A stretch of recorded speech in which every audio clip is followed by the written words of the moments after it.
The Atlantic is out with a new profile of Ivanka Trump that includes interviews from several members of the Trump family, including the president himself. It's out today with the headline, "Inside Ivanka's Dream World." The first daughter spent years rigorously cultivating her image, but she wasn't prepared for scrutiny.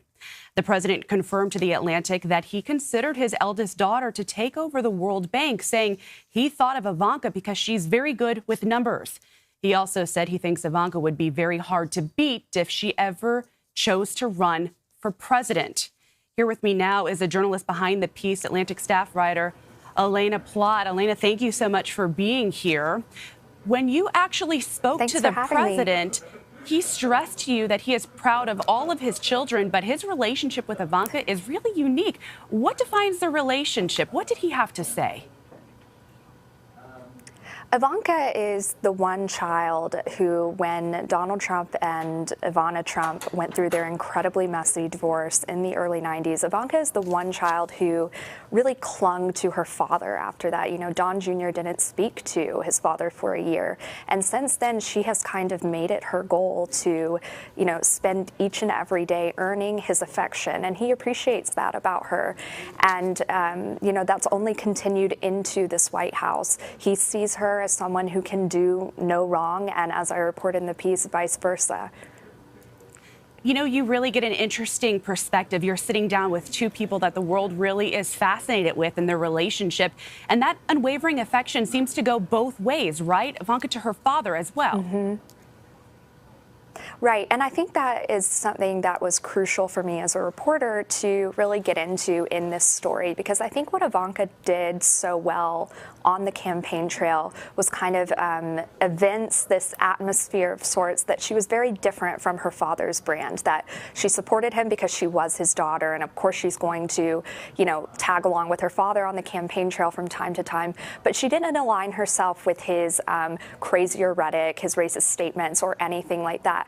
At the same time, though, we really have no evidence, Alex, of her answering questions about those things. That she was good at just kind of putting an assumption upon the public and succeeding at keeping it throughout her time on the campaign trail and quite early on into the administration. And it's only until recently, I think, that that kind of cloud of her being a moderating force of sorts is starting to dissolve.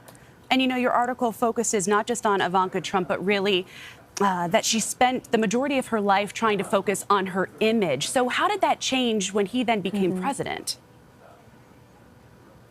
Well, I think she initially, Alex, thought that there was nothing she needed to change. And quite frankly, she didn't change much. Her whole life has been, as she told W Magazine in her early 20s, that projection basically is what will get you where you need to go in life. It's what you can control. So like I said, during the campaign, whenever her father said something that many thought was incendiary, she just stayed silent. She didn't show up at the event that day and, you know, continued to perpetuate the myth that she didn't align herself with him.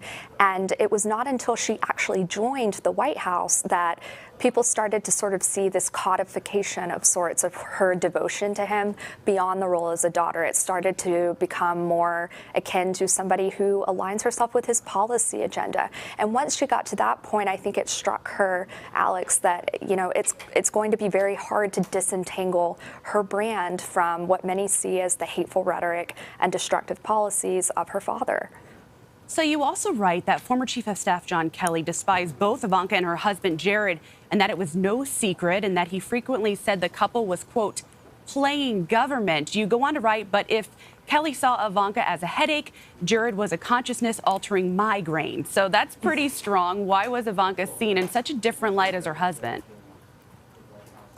Ivanka took an interesting tact, like I said, when she did start to realize that her brand was taking a hit in this administration early on. She recognized that pretty clearly when she was unable to advocate for withdrawal from, or excuse me, to stay in the Paris Climate Accord, and she failed in trying to convince her father to do that. So she kind of regrouped after that and said to herself, okay, I'm going to focus on a very specific set of uncontroversial issues, and that way, if people want to attack me, I can say that this is what I've worked on. You can judge me based on that. Jared, on the other hand, his portfolio, there's never really been much rhyme or reason to it. He wants to solve He wants to create peace in the Middle East. He wants to solve the border crisis. He wants to roll out an infrastructure plan. There really are no defined contours of his portfolio. And so what John Kelly and many other senior aides saw was somebody who had no experience in politics and government whatsoever, rolling into every debate with a sense of entitlement that he knew the answer.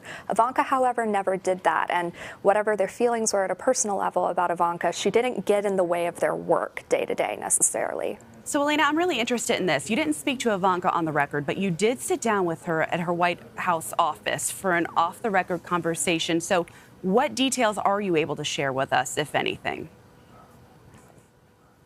What I can share is, as I note in the piece, so when Ivanka settled into her West Wing office, most people don't typically ask for changes or anything, but she very specifically wanted everything to be white. White walls, white chairs, white window shades, everything. A lot of sources have told me she's a huge admirer of Tim Cook at Apple, and so she sort of tried to fashion, even in a mere aesthetic sense, an office that would reflect kind of her devotion to him. And she also has letters taped up that call herself the Jobs Czar next to her desk. And then, of course, there was this book about the Burning Man festival that I just couldn't understand, because Ivanka's whole brand, her entire life, has been based around this ideal of someone who is perfect and no loose edges whatsoever. Burning Man is kind of the antithesis of that. So I lay that out for the reader to kind of say, this is why this woman is a cipher. She's very difficult to understand in terms of intuiting whether there's an inner life there. Yeah, a lot, like an onion, a lot of layers to peel back. Elaina Plott, Yes, thank you so absolutely. much for joining us. We appreciate it.